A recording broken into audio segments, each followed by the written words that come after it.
Assalamualaikum warahmatullahi wabarakatuh. Perkenalkan, nama saya Arneta Tiara Safitri dari kelas 4A Kesehatan Masyarakat Universitas Pekalongan. Di sini saya akan mempromosikan tentang kesehatan ibu dan anak mengenai masalah imunisasi. Yang pertama yaitu pengertian. Apa sih pengertian dari imunisasi?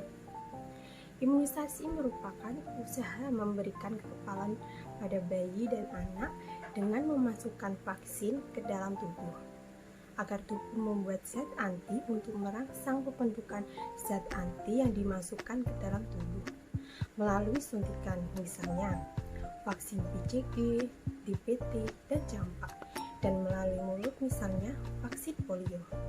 Imunisasi berasal dari kata imun, kebal, resisten. Imunisasi berarti anak diberikan kekebalan terhadap suatu penyakit tertentu. Anak kebal terhadap suatu penyakit, tapi belum kebal terhadap penyakit yang lain. Kemudian selanjutnya ada tujuan dari imunisasi. Tujuannya untuk membangun kekebalan tubuh seseorang terhadap suatu penyakit dengan membentuk antibodi dalam kadar tertentu. Agar antibodi terbentuk, seseorang harus diberikan vaksin sesuai jadwal yang telah ditentukan. Jadwal imunisasi tergantung jenis penyakit yang hendak dicegah. Sejumlah vaksin cukup diberikan satu kali, tetapi ada juga yang harus diberikan beberapa kali dan diulang pada usia tertentu. Vaksin dapat diberikan dengan cara disuntik atau tetes di mulut.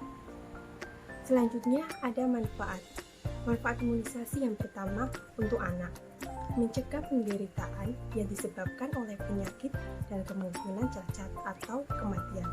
Yang kedua untuk keluarga, menghilangkan kecemasan dan psikologi pengobatan bila anak sakit, mendorong pembentukan keluarga apabila orang tua yakin bahwa anaknya akan menjalani masa kanak-kanak yang nyaman.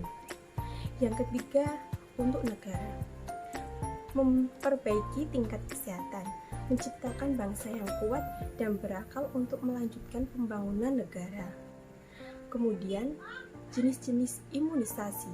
Imunisasi telah dipersiapkan sedemikian rupa agar timbul efek-efek yang merugikan. Imunisasi ada dua macam, yaitu imunisasi aktif dan imunisasi pasif.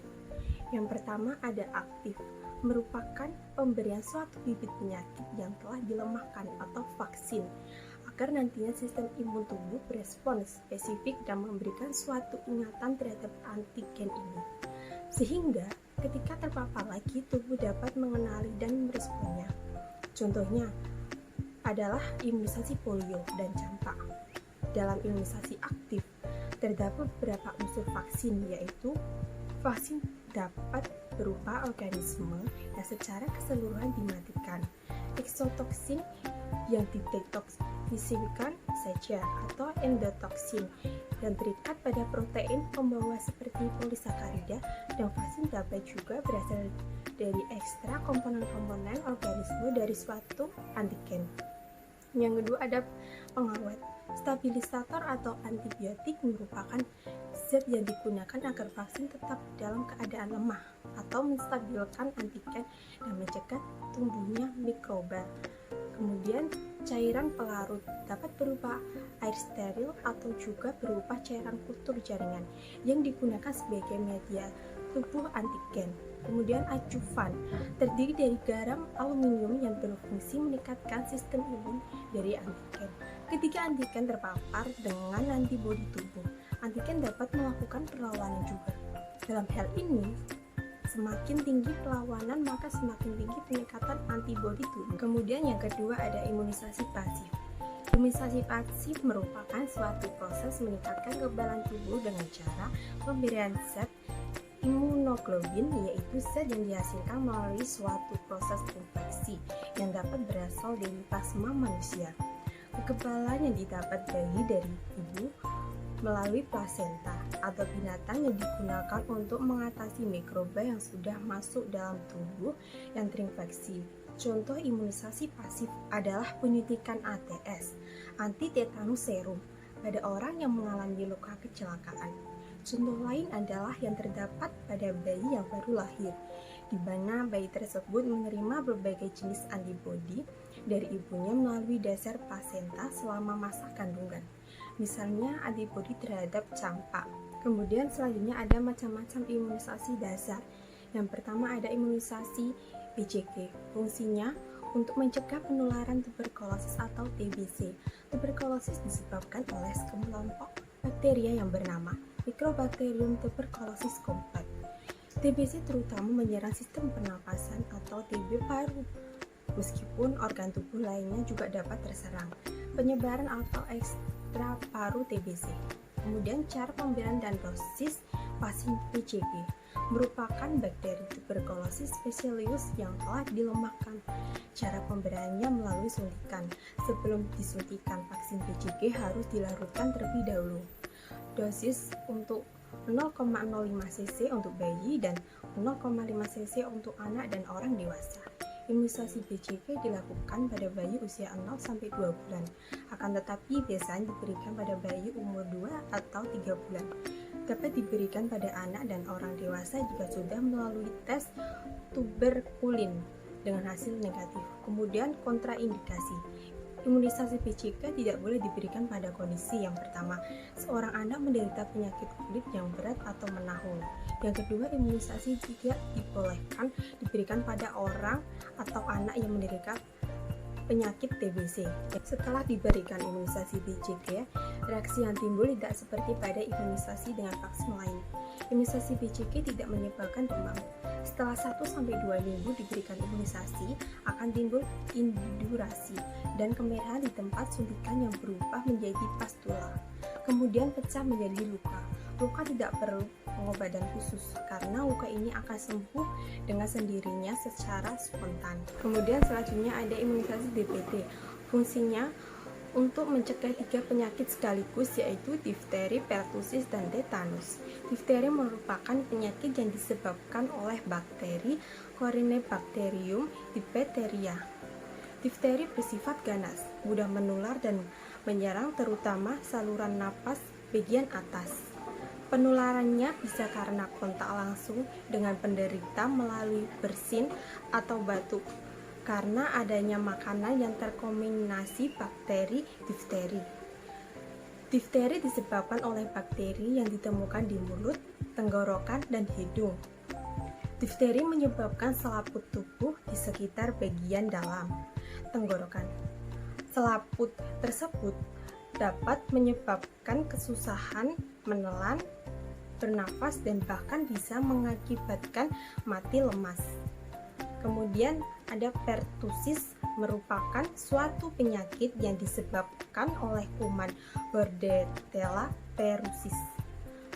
Kuman ini mengeluarkan toksis yang menyebabkan ambang rangsang batuk menjadi perendah, sehingga bila terjadi sedikit saja rangsangan akan terjadi batuk yang hebat, dan lama batuk terjadi beruntun, dan pada akhir batuk menarik nafas panjang, terdengar suara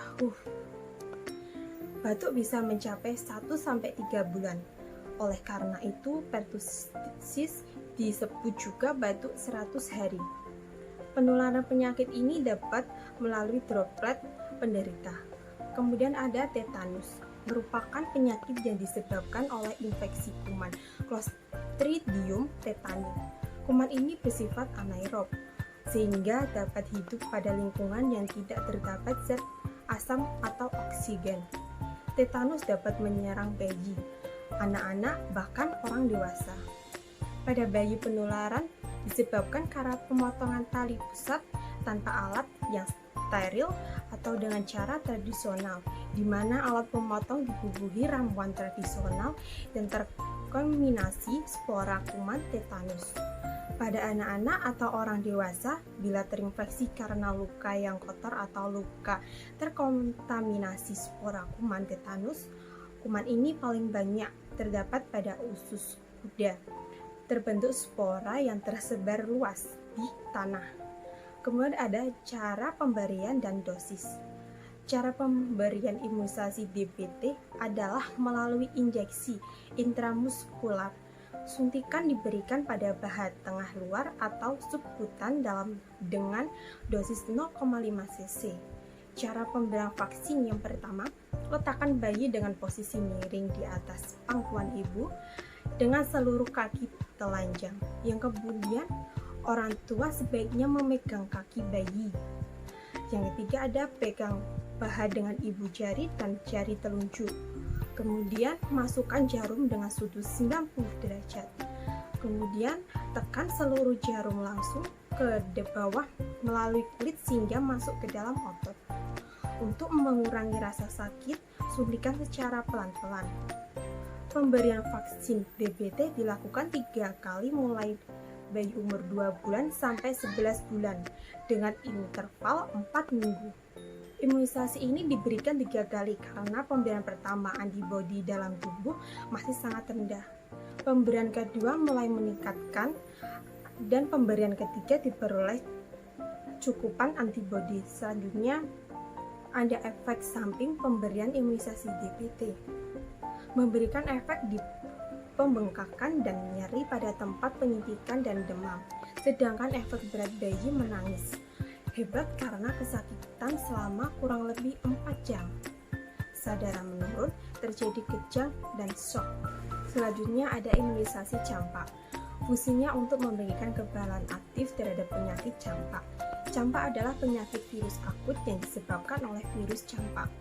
Penyakit ini sangat infeksius, menular sejak awal masa prodromal sampai lebih kurang 4 hari setelah munculnya ruam. Infeksi disebarkan lewat udara. Virus campak ditularkan lewat infeksi droplet melalui udara, menempel dan berkembang biak pada epitel nasofaring. Selanjutnya ada cara pemberian dan dosis. Pemberian vaksin campak banyak diberikan 1 kali, dapat dilakukan pada umur 9-11 bulan dengan dosis 0,5 cc. Sebelum disuntikan, vaksin campak terlebih dahulu dilarutkan dengan pelarut steril yang telah tersedia yang berisi 5 ml cairan pelarut. Kemudian suntikan diberikan pada lengan kiri atas.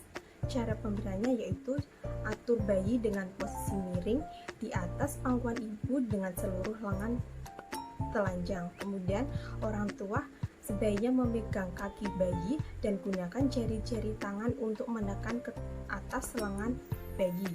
Kemudian cepat tekan jarum ke dalam kulit yang menonjol ke atas dengan sudut 45 derajat. Kemudian usahakan stabilan posisi jarum. Ini ada kontraindikasi pemberian imunisasi. Tidak boleh dilakukan pada orang yang mengalami immunodeficient atau individu yang diduga menderita gangguan respon imun karena leukemia dan limfoma. Kemudian ada efek samping. Hingga 15% pasien dapat mengalami demam ringan dan kemerahan selama 3 hari yang dapat terjadi 8-12 hari setelah vaksinasi. Yang terakhir ada imunisasi polio yang fungsinya untuk mencegah penyakit poliomyelitis. Polio dapat menyebabkan gejala yang ringan atau penyakit yang sangat parah. Penyakit ini dapat menyerang sistem pernafasan dan sistem saraf. Polio menyebabkan demam, muntah-muntah, dan kekuatan otot dapat menyerang saraf, mengakibatkan kelumpuhan permanen. Penyakit ini dapat melumpuhkan otot pernafasan dan otot yang mendukung proses penelangan, menyebabkan kematian. Di antara 2-5% penderita polio akan meninggal akibat penyakit ini, dan sekitar 50% pasien yang masih bertahan hidup menderita kelumpuhan seumur hidup. Polio dapat ditularkan jika penderita mencemari makanan, air, atau tangan. Kemudian ada cara pemberian dan dosis. Imunisasi dasar polio diberikan 4 kali, polio 1, 2, 3, dan 4, dengan interval tidak kurang dari 4 minggu. Imunisasi ulang diberikan 1 tahun setelah imunisasi polio 4. Kemudian pada saat masuk SD 5-6 tahun dan pada saat meninggalkan SD 12 tahun. Di Indonesia umumnya diberikan vaksin Sabin. Vaksin ini diberikan sebanyak 2 tetes 0,1 mili langsung ke mulut anak atau dengan menggunakan sendok yang berisi air gula. Setiap membuka vial baru harus menggunakan penetes yang baru. Cara pemberiannya, yang pertama orang tua memegang bayi lengan, kepala disangga dan diberikan ke belakang. Yang kedua ada mulut bayi, dibuka hati-hati menggunakan ibu jari atau dengan menekan pipi bayi dengan jari-jari. Yang ketiga, teteskan dengan 2 tetes vaksin dari alat tetes ke dalam lidah. Jangan dibiarkan alat tetes menyentuh bayi. Kemudian ada kontraindikasi. Pemberian imunisasi polio tidak boleh dilakukan pada orang yang menderita defisien imunisasi. Tidak ada efek yang berbahaya yang timbul akibat pemberian polio pada anak yang sedang sakit. Namun jika ada keraguan, misalnya sedang menderita diare, kemudian ada efek samping. Pada umumnya tidak terdapat efek samping. Efek samping berupa paralisis yang disebabkan oleh vaksin yang jarang terjadi. Pada masa pandemi COVID-19 yang terjadi saat ini, hendaknya pelayanan imunisasi sebagai salah satu pelayanan kesehatan esensial tetap menjadi prioritas untuk dilaksanakan. Perlu dilakukan langkah-langkah penting untuk memastikan setiap sasaran imunisasi, yaitu anak yang merupakan kelompok rentan penderita PT3L, terlindungi dari penyakit-penyakit berbahaya dengan imunisasi. Pelayanan imunisasi di Posyandu dan Puskesmas pada masa pandemi COVID-19. Ketentuan ruang atau tempat pelayanan imunisasi diselenggarakan sesuai dengan PPI dan menjaga jarak aman 1-2 meter.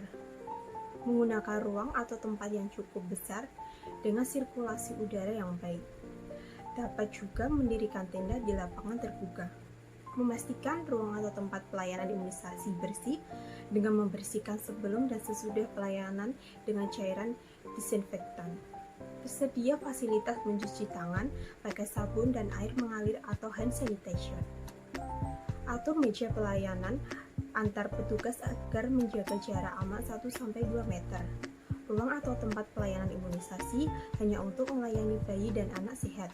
Jika memungkinkan, sediakan jalan masuk dan keluar yang terpisah bagi orang tua atau pengantar. Apabila tidak tersedia, atur agar sasaran imunisasi dan pengantar keluar dan masuk bergantian.